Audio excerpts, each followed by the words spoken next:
Cancer রোগীর উদ্দেশ্যে hair donate করলেন মানবতার পাশে আমরা।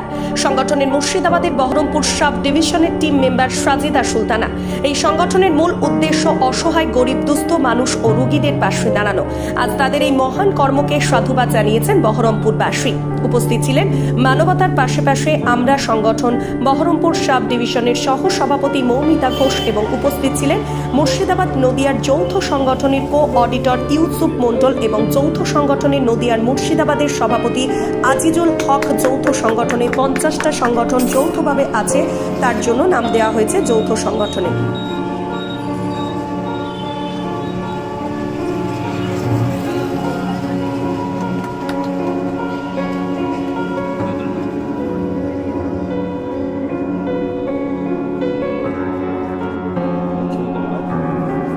ছবি তুলতে হবে নাকি?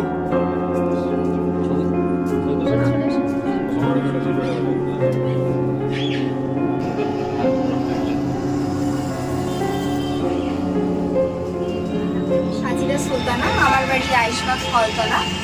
আমি আমার চুল দান করলাম যারা ক্যান্সার, আর এটাতে আমি খুব খুশি এবং গর্ববোধ করছি, কারণ চুল এমনিতেই আমি কেটে ফেলি, তার থেকে ভালো যদি আমি কাউকে দান করি, সে যদি উপকৃত হয়, এটাই আমার অনেক ভালো লাগে।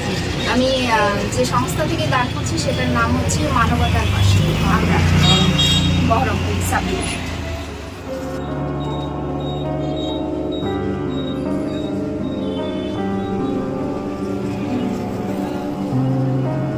সংকল্পদের রিপোর্ট, নিউজ টুডে লাইভ।